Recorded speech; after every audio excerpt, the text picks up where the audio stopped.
Hello, my name is Chris Hopson. I'm Chief Executive of NHS Providers, and I want to welcome everybody to our NHS Providers Virtual Conference 2022 today. So without further ado, can I move us into the first session, which as you'll see from the slide is about sustaining good board governance, building on the lessons from the pandemic. And we've got a stellar opening panel for you.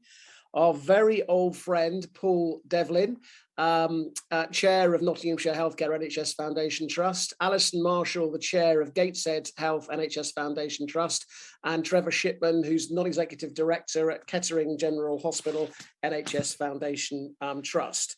So what I'm going to do is I'm going to basically ask them to basically give you a brief introduction, about 10 minutes each, and then we'll go into the conversation. Just to remind you, if questions crop up in your mind as they talk, then please pop them into the Q&A box. So, Paul, the baton passes to you. Thanks very much, Chris, and thanks for the welcome. It's great to be with you and the conference.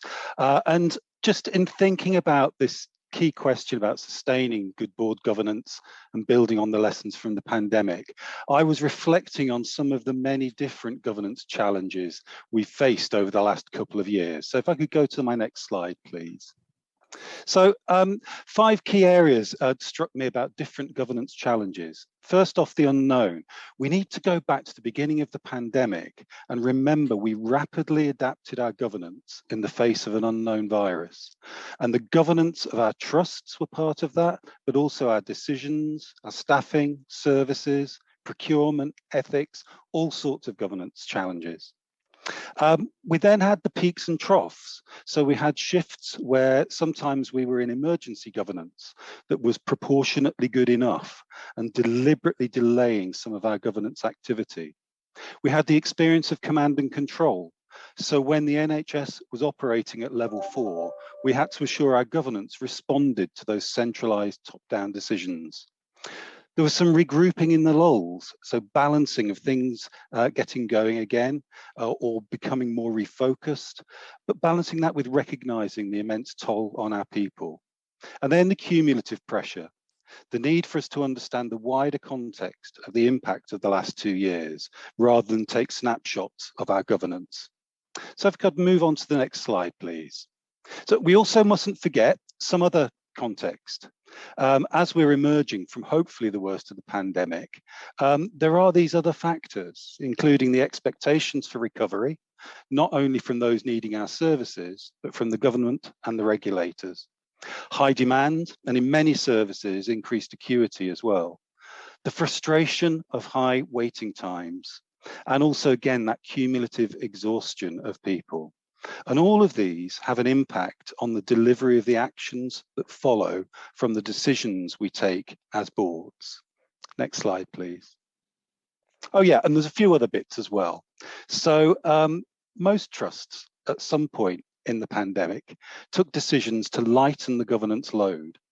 And hopefully that was done explicitly with careful, well-recorded audits of those decisions. We should be reviewing our audit logs of any decisions to pause, postpone, or reduce governance activity, and consider if and how they're reintroduced as we emerge from the pandemic. Some of our new ways of working, like the drive to digital meetings like this, for example, came from necessity, but some of these will continue to stand in good stead from a governance perspective. For example, if we have board committees that have worked effectively virtually, we might weigh up the benefits to time management, travel, etc., against any challenges from not being in the room together. We need to proactively review our ways of working rather than just reverting to previous ways, recognizing that we may mix and match our decisions for different governance forums. So how do we build on the lessons from the pandemic to ensure further good governance? Firstly, we need to understand the scale and complexity of the task at hand. Next slide, please. And yep, it can certainly feel like we are spinning plates. So let me introduce you to David Spathaki. Next slide, please. David Spathaki also was known as the Great Davido, and he holds the world record for simultaneous plate spinning at 108 plates. And watching video of him setting his world record, I was reflecting that there are lessons we can learn for our approach to post-pandemic governance. So let's move on to the next slide, please. So some of my observations of the work of a good plate spinner follow here, and I've been trying to think about how we might apply them to our governance challenges. So first off, there are many things that need to be done at the same time. We're starting some new activity with those fresh plates. We're refreshing, bolstering, or rescuing some older activity, some of those plates that have been around a bit longer. And to do these effectively, we need to bring purposeful observation and scrutiny. Secondly, good plate spinners spread their energy. We need to do similar in our governance.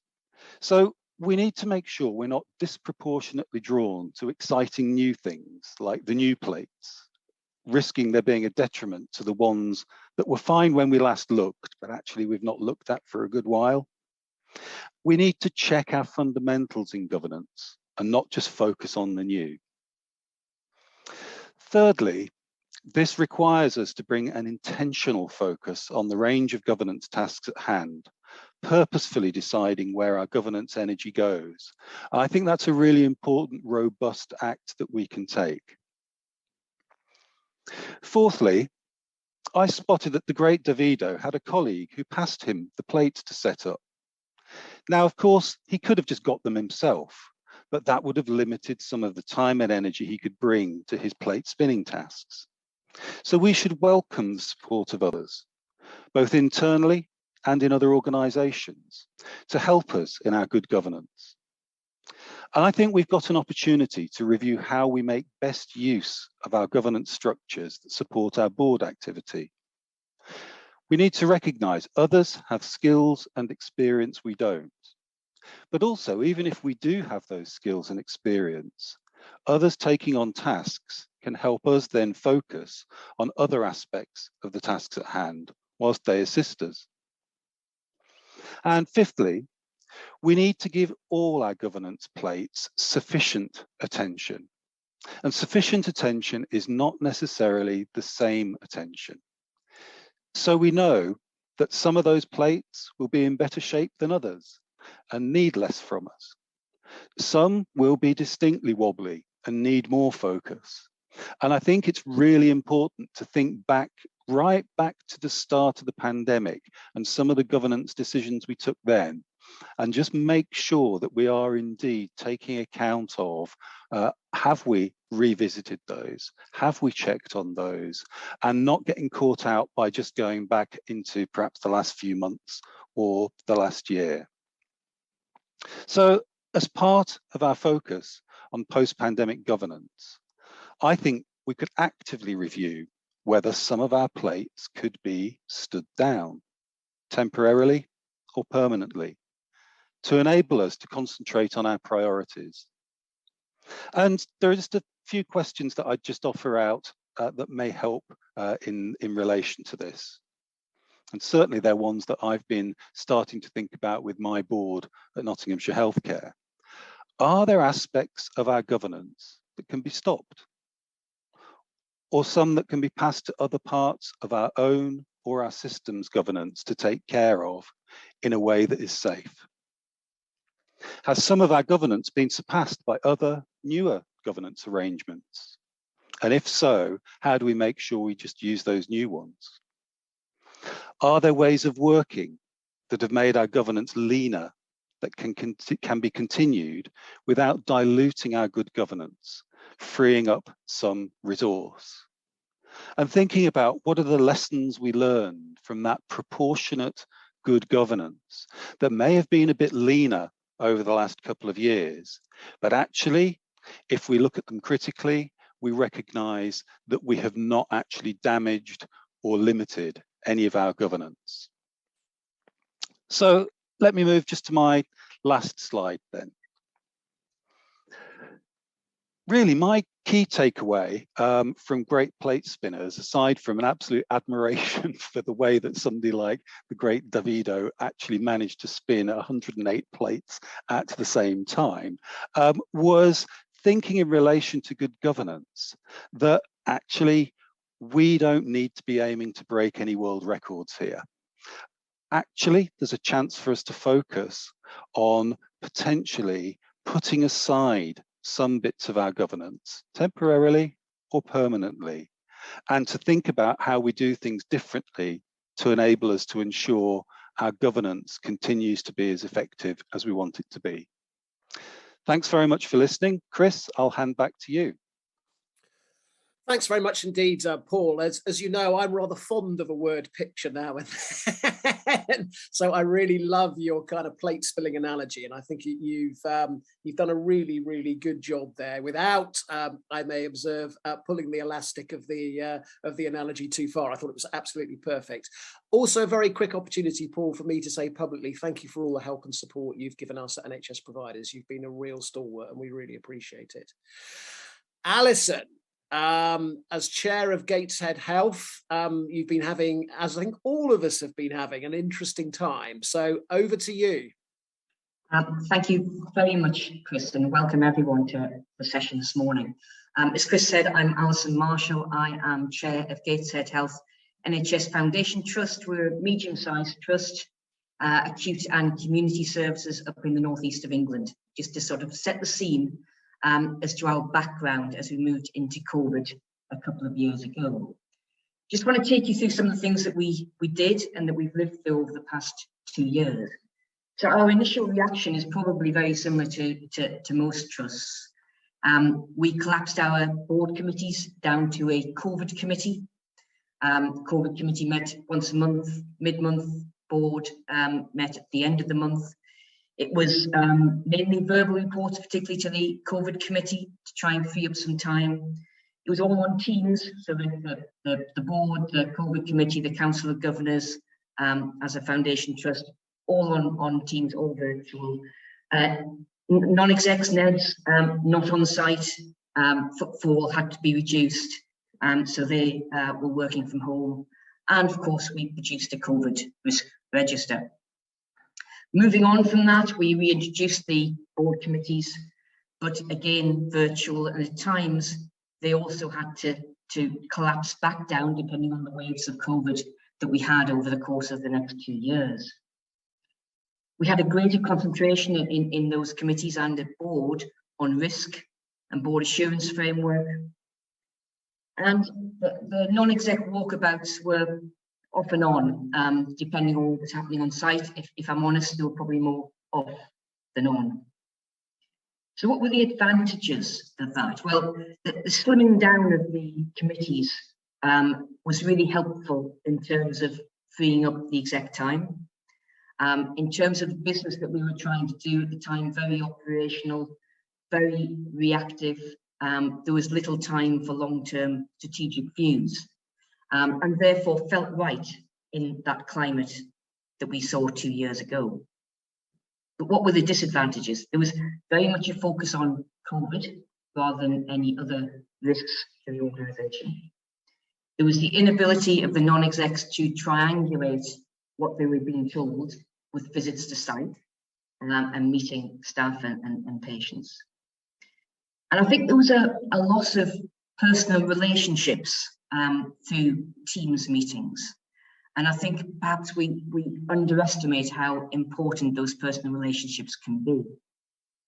And as we move back more into some face-to-face, I would just be really interested to do a poll of those who are here today, just to see what they're currently doing in relation to their board meetings, whether they've gone back to face-to-face, whether they're still online, or whether they are a hybrid, so that you can attend it face-to-face or online. So perhaps if we can look at that poll, it'll take, I'll give you a minute or so just to complete that. I'll come back to it in a minute. I think we had particular issues in relation to those personal relationships at board level in Gateshead, simply because we've had quite a turnover on our board since COVID began. we have had 3 new executive colleagues join us and 4 new non-executives, 2 of whom have no NHS experience. So it's been very difficult for them to get up to speed, but also for those relationships to form so that we can have a truly cohesive, unitary, supportive, but challenging board. So what did we do about that? We undertook a peer review, a peer well-led review, and that gave us a starting point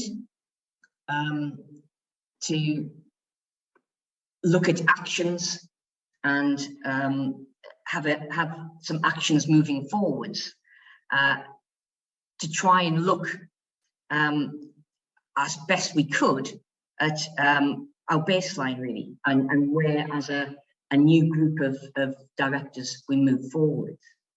I'm being told it may be difficult for you to fill out the poll, but I hope that's not the case. We'll come back to the results in just a minute. Interesting. We also undertook an NHS Providers Board Development Programme. That was really helpful, looking at working relationships on the board, looking at ways of working. We found that really helpful. It was a series of seminars over a number of months. Really helpful. So just looking at that result, it seems like virtual hybrid and neck, not many back to just face-to-face, and maybe the hybrid model may be something for the future. Could I just do the second poll? Similar question, this time for those foundation trusts that are with us. This is Council of Governors meetings. Really interested to know how many are back to face-to-face in relation to that. So talking about that face-to-face, I saw a recent study, quite interesting, at Columbia University over in America, had done a study of the effectiveness of virtual meetings as opposed to face-to-face. And the one thing they thought was missing when they analysed the study from virtual meetings was creativity. And that rang bells with me, because I think it's one thing to have a meeting that just needs to get the work done, to have more blue sky thinking.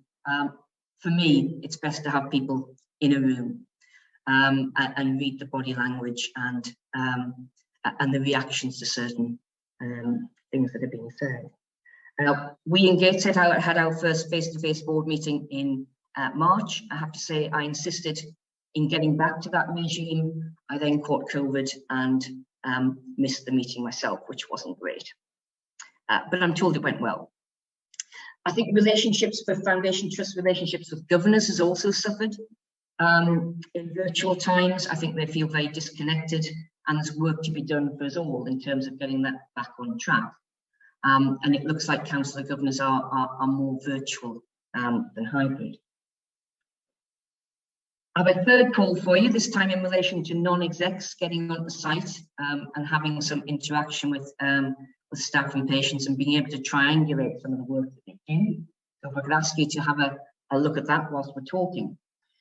So I think my basic message is that we have to get the building blocks in place before we look ahead and decide what we're going to retain, what we're going to do differently. We need to make sure that we haven't lost the basics that we had prior to the pandemic. So I've talked about our board level relationships in Gateshead and the effort that we've put into making sure that they are going well. I think it's important we talk a lot at boards up and down the country about our tired, exhausted staff and the efforts that we go to try and support them. Do we do the same with our executive colleagues? I think we need to make sure that they are setting off in our hopefully post-pandemic times on the right foot and feel supported and engaged. There's also that relationship between the board and staff. And again, I think some of the lack of visiting during COVID times has had an impact on that, particularly in relation to non-execs. I was struck a couple of months ago as the horrendous war started in Ukraine and the emergence of President Zelensky is such a fabulous and strong leader. But one of the things that really helped him there was the fact that he stayed where he was. He didn't run off to a neighbouring country to do his press releases. He stayed with his people. He took the same risks as his people. And with the benefit of hindsight, I do look back at what we did in relation to footfall on site, and it was all very sensible in relation to infection prevention and control. But did we really properly assess the risks to the lack of board visibility, particularly non-exec visibility around the site? And perhaps there's some reflection in that. And it looks like the majority of you are back to doing non-exec visits in of whatever form in person, which I think is great. I think it's something that we really do need to concentrate on. So I think, as I say, to me, the message is all about getting the basics right, making sure we've got the building blocks in place. We've also in Gateshead in the last 6 months or so done a complete strategy review, engaged with board governors, our staff, external stakeholders and partners to make sure that we're all kicking off this, as I say, hopefully post-pandemic period back to the new normal in a way that we're all on the same foot and heading in the same direction. That included a new clinical operating model at the hospital to help to separate our elective and non-elective work. So it's a new beginning for us, and I think it's necessary to do that, just to have that the new start and to communicate that well across the organisation and beyond. And then once you've got that clean slate, you can look at the sort of issues that Paul was talking about, those spinning plates, the priorities, which meetings should be virtual, which are best face-to-face, etc. The quality of the papers that I think perhaps improved on over the time when time was pressing. Amazingly, papers can get shorter and more succinct. So all of those issues we can look at, but my basic message is, get the building blocks in place first. Make sure you haven't lost the ability to be an effective unitary board, supportive, challenging, working well together. Thanks, Chris. Thanks very much indeed, Alison. Really, really helpful. And certainly the bit that lots resonated, but the bit that particularly resonated with me is that sense of the thing that we've lost with the move to virtual meetings, is that sense of creativity and kind of cross-team working that absolutely, and I think you're absolutely right to identify there's lots of evidence out there that suggests that is a real issue. And thank you again for the polls as well. It was just really interesting to kind of see where people are up to. So our third speaker is Trevor, a Ned from Kettering General Hospital, an interesting hospital in terms of one of the trusts that is now working inside a group. So very interested to hear, Trevor, about where you're up to and what you've been doing over the last couple of years. So over to you. Thank you very much, Chris. And thank you, Paul and Alison. Hopefully we're not crossing too many of the same bits of information out to everybody that's attending today. Can I just start with a sort of a point that Chris and I hadn't rehearsed this, but we are a hospital that went into COVID as Kettering General Hospital Foundation Trust, and we came out as part of a group, University of Hospitals Northamptonshire. So it has been a transition through the period of the pandemic where we have been moving on with our governance as a trust. And that has quite a bearing in terms of what's been going on. We, like most people, when we went into COVID, started off with introducing light touch. We changed our scheme of delegation very quickly. That was back in March 2020. And we moved over to virtual meetings. And clearly we had the central level 4 commands coming down. I think that what we have to remember in all this was that our staff and the whole organisation, in fact, the whole society, was working out what do we do about this. One of the things that we were very focused on was what was good governance in this. And our focus then was on, well, actually, we can still meet virtually. We still can have our same meetings, but actually they should be focused on what was important at the time. We reduced the frequency, we reduced the length, but with the ability to have virtual meetings, we did continue throughout and still continue with those virtual meetings today. And I'll come back to that. The situation, and I was reflecting back on this prior to this, that come June 2020, we thought we could do a review of what had gone well. And we debated what could be treasured, trashed, or polished in terms of lessons learnt in the first part of the COVID lockdown. And so there were elements of how we'd put digital out, we'd enabled staff to work at home, and there was a lot of positives there. There were some negatives, but they were largely seen as teething issues. And that was in June 2020. We're not quite in June 2022, but a lot of that still is there or thereabouts. What I think we were very clear on when we went into this was that the members of the committees needed to engage, and particularly the chairs, with each other to make sure that we were covering off all that was going on in the organisation. I think that, as I say, we went into this as a foundation trust, having started a process of talking with our neighbouring trust, Northampton General. It wasn't new to have conversations across there, but we were very dedicated to work out how we could strengthen our clinical services. And certainly over the period of lockdown, the system working that was going on and our focus on system increased. And therefore the work that we were doing with Northampton General Hospital also increased. We are looking back, we looked back at all those central diktats, I call them diktats, the interventions and the policies that came under the new command structure.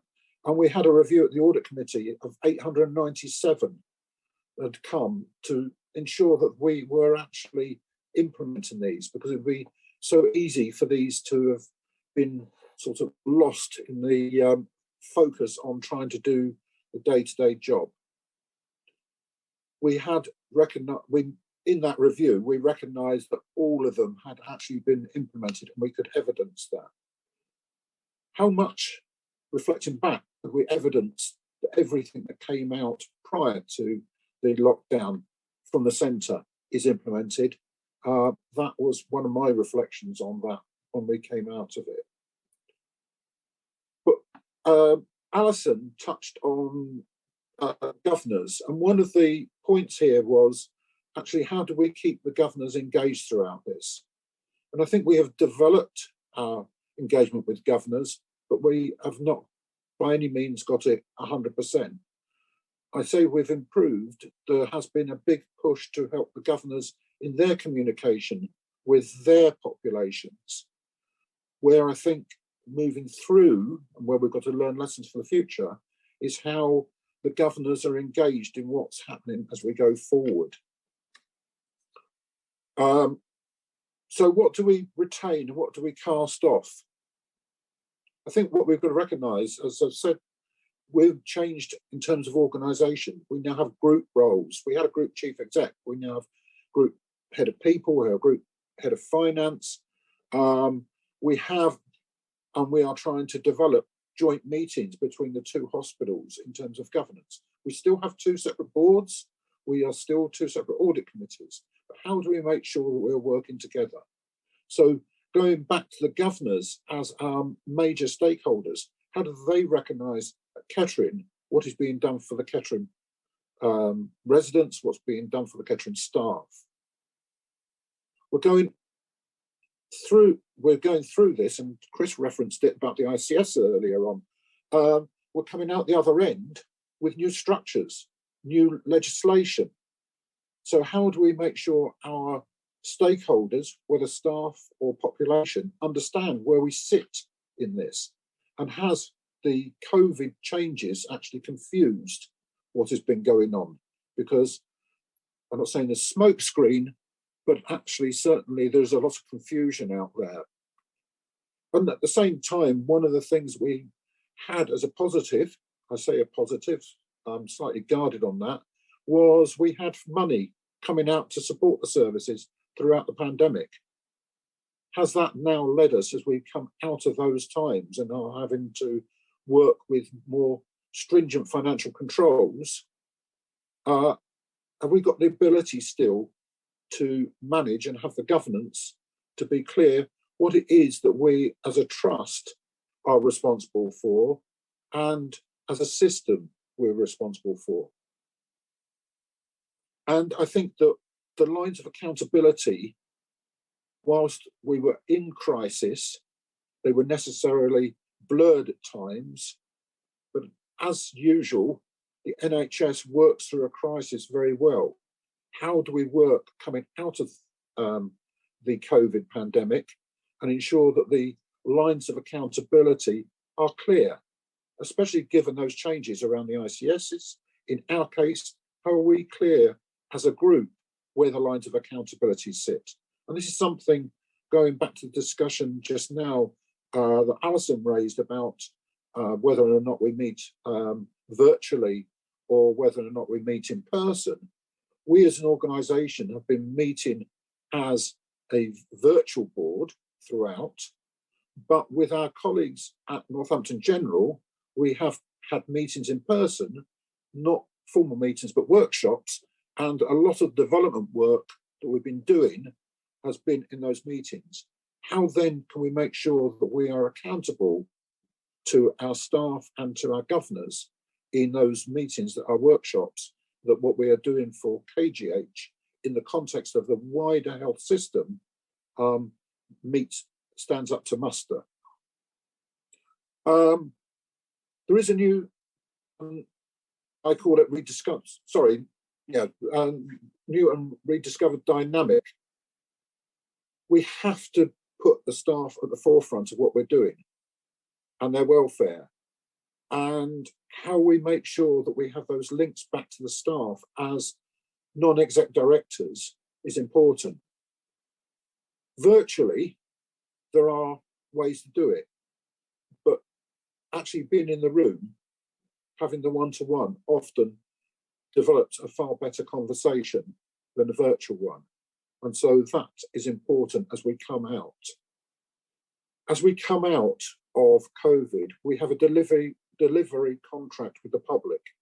That's delivery on waiting times, cancer rates, urgent care, and most importantly, at this time where a large part of the population is paying extra for their national insurance, and that is badged as supporting the NHS. How do we ensure we can message? How can we say we are delivering value for money at the same time as we are developing these, delivering these changes with an economic backdrop where our staff, our residents, our patients are feeling the pinch? So in terms of the new dynamic, I like the analogy of the plate spinner. We as non-exec directors have to ensure we are cognizant of this. And the stakeholder phrase I keep on using is one that more than 20 years ago, Cadbury wrapped into its view on good governance. And it's how do we make sure that stakeholders at the forefront? It's a key part of the new governance framework. So how do we make sure that as we come out, we engage with our stakeholders in what we do? Go back. Good governance coming out is about stewardship and basics. I challenge the situation that we probably got it right when we went in. It's a challenging situation as we come out. The changing dynamics of NHS organisations will make it even more difficult for us as non-executive directors to be able to keep good governance, but even more difficult to be able to explain that to our populations as they try to assess how is it that we are delivering good care for our populations. Thank you. Thanks very much indeed, Trevor. Very, very helpful. Much appreciated. I think that point you make about the importance of getting clarity on accountabilities in system working is really very important. And I know that's something that lots of people are kind of working through, recognizing that it's not going to be possible to nail down every single detail, and that, you know, effective partnership working is going to require a degree of flexibility. But I think with the existence of places, provider collaboratives, trusts, ICSs, NHSEI region, NHSEI nationally, it's the analogy we use is it's become a more crowded football pitch, and I think it's important that the people get the lines of accountability right. So an important message, I think. So please put your questions in the question box. I'd like to particularly thank Pauline for being so prolific. So what I think I'll probably do is take maybe a couple of questions. So actually, Pauline, let me actually answer your second question, which is, will there be an alignment of foundation and trusts? And the answer to that is that we will still continue with those two different forms of formal governance and organisational structure. And I think, as you probably know, the pathway from trusts to foundation trusts effectively no longer exists. So the reality is that we will maintain this dual structure of both foundation trusts and trusts under the new 2022 Health and Social Care Act. But panel, let me ask you a couple of questions at once. So Pauline's first question, which I think is a very good one, is, do Council of Governor meetings require refresh and adaptation? All three of you are from FTs, so it would be interesting for you to reflect on where you think the Council of Governors bit now needs to go. And then the second one is Laura's question, which is a question regarding virtual and hybrid meetings. We went to hybrid meetings on and off over the course of 2021, with all meetings now taking place face-to-face with an option to dial in. From this, we feel that engagement with senior management has suffered. Our NEDs are now undertaking board walkabouts again, so we're out and about meeting staff, but we do feel a lack of board to ward engagement in our board meetings. Just wondering if anyone else has felt the same shift and what actions have been taken to address this.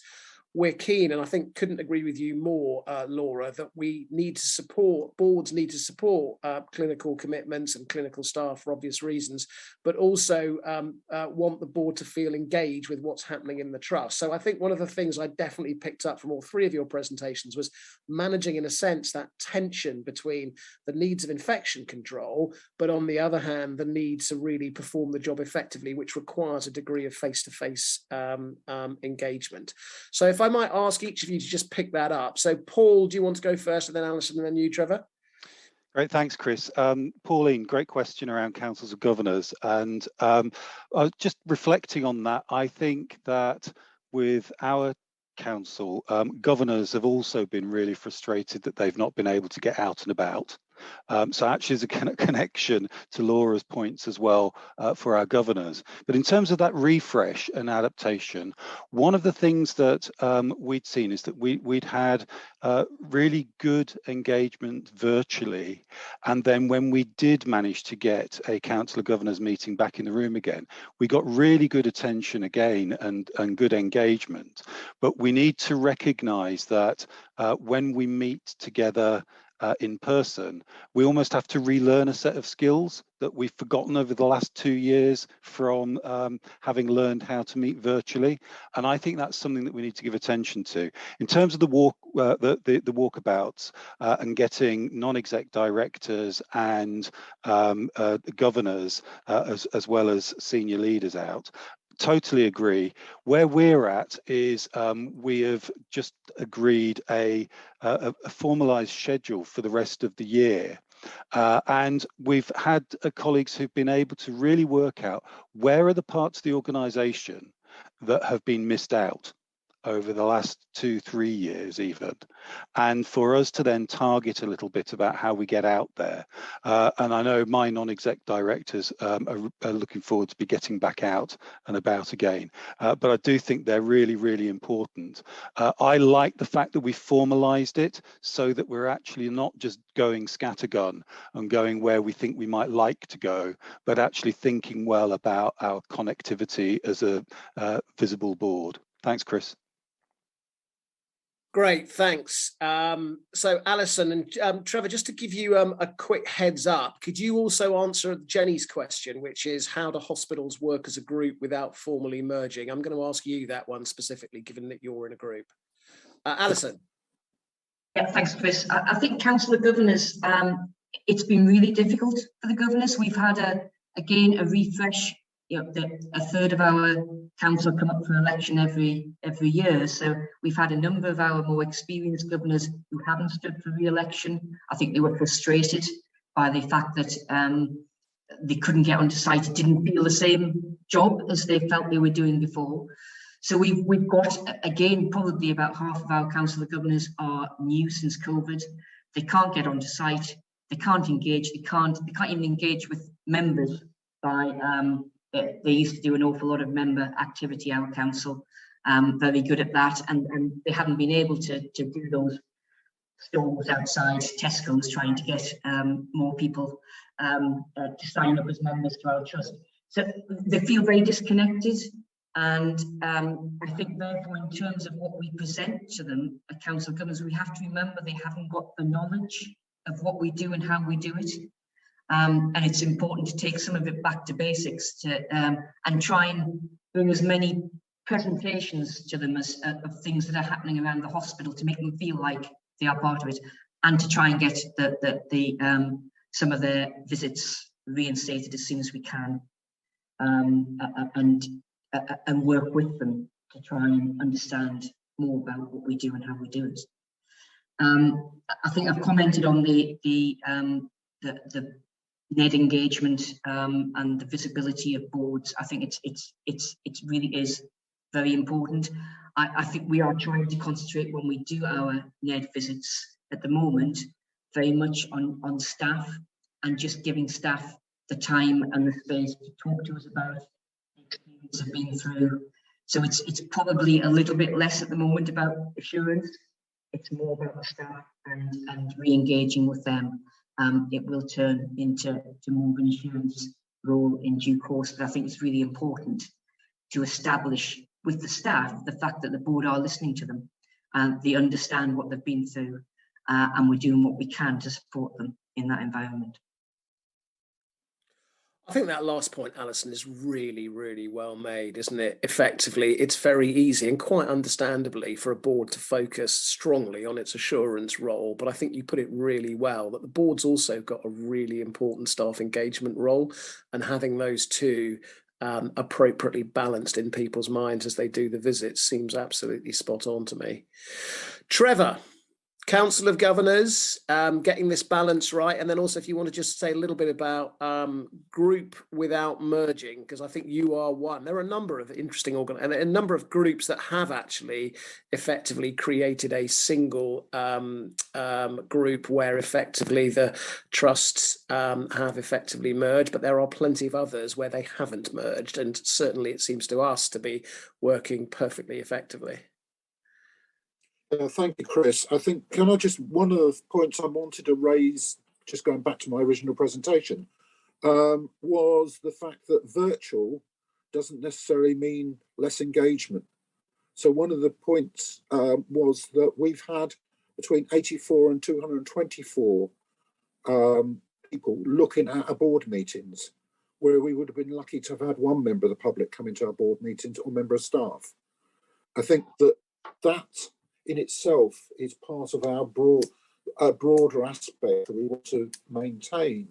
And going to the bit about going into the organisation, I had a private session with quite a large number of our governors the last couple of weeks, and it's very clear that whilst they haven't had the access they had in the past to the organisation, their networks virtually and sometimes in reality are still there.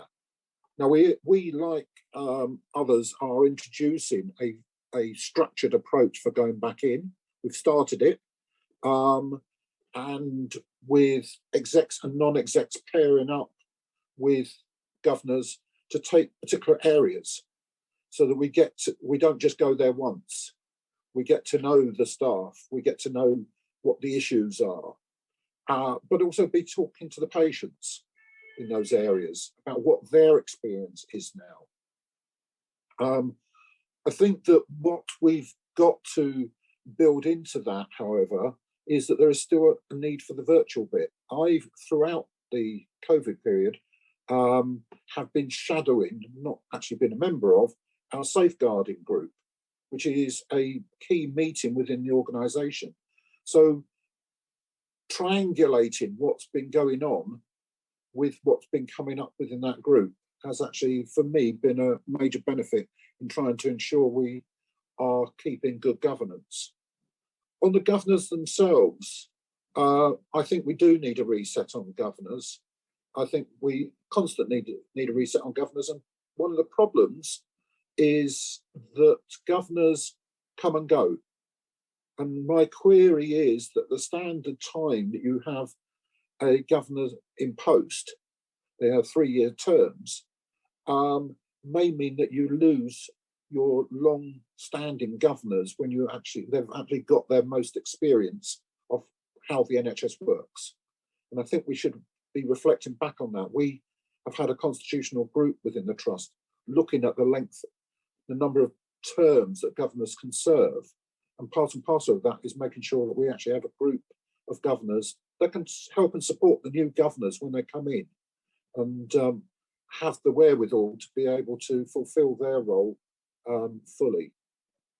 On the group, we were very, I say we, that's the boards of NGH and KGH, particularly non-exec directors on both sites, have been very keen to make sure that what is going on is that we have had 2 separate organisations that we are maintaining whilst we're working together, and that this has all been about clinical safety and driven by the need to have safer services. At the end of the day, we have appointed various senior staff across the 2 organisations to act as group posts, but we still operate as 2 hospitals. It is not a complete done job yet. We have hit various problems along the way. We have developed relationships along the way. In a small system such as Nottinghamshire, it also is about what messages it sends out to the rest of the system, because if there is only one other trust, it's an FT, an HFT in the system. There are primary care networks, but actually as the 2 acutes coming together, we play a major part in that system. And how do we make sure that we are seen as partners in the system and not dominate the system? I think that the governance part of the group is something we're constantly working on, and it was something that over COVID we continue to work on, but it's only now as we're coming out the other end that we're getting to the stage where we're trying to sort that out. And it's some of the nuts and bolts that prove the biggest problems.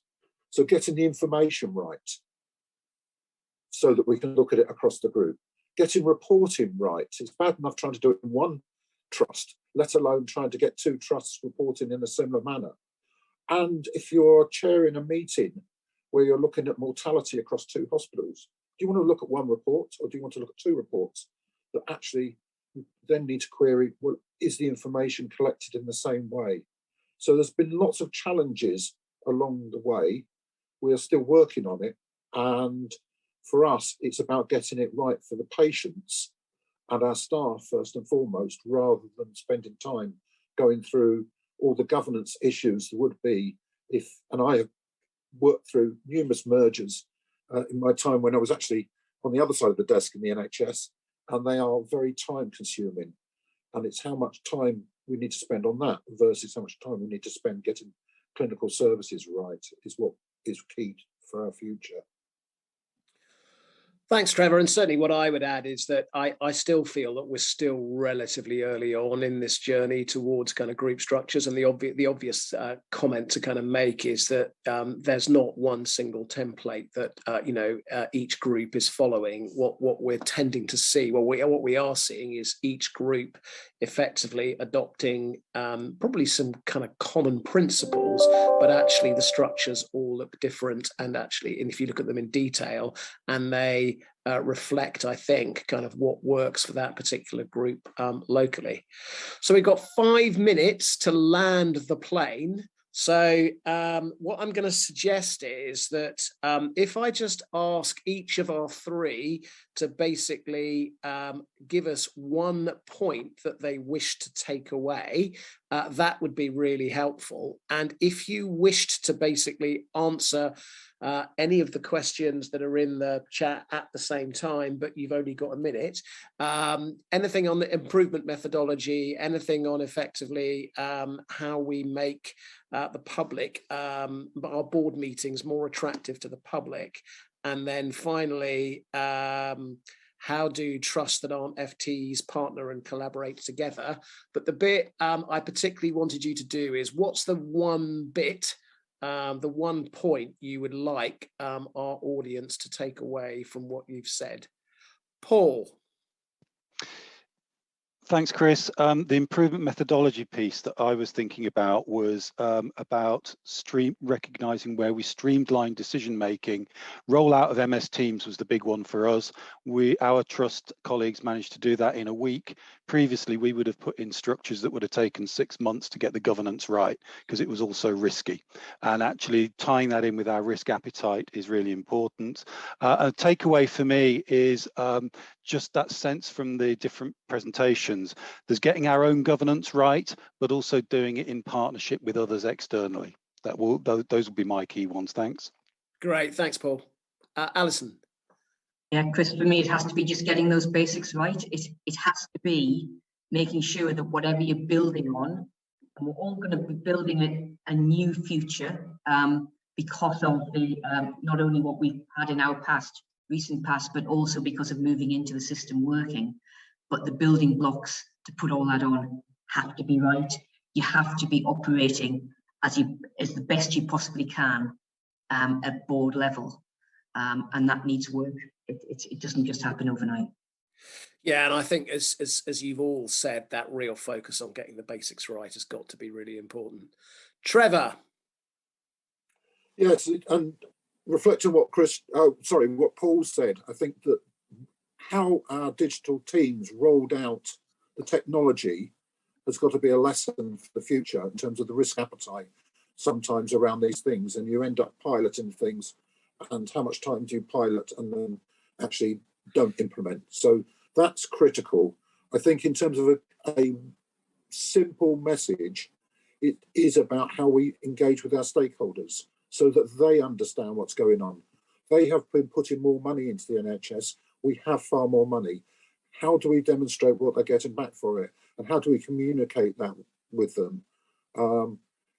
There are, I hesitate to say, significant challenges. We don't always communicate those well enough with our populations. I don't mean that you centrally, Chris. I mean with our local populations, so that we make sure that our local politicians, our local communities understand what's happening, and even our staff understand what's happening.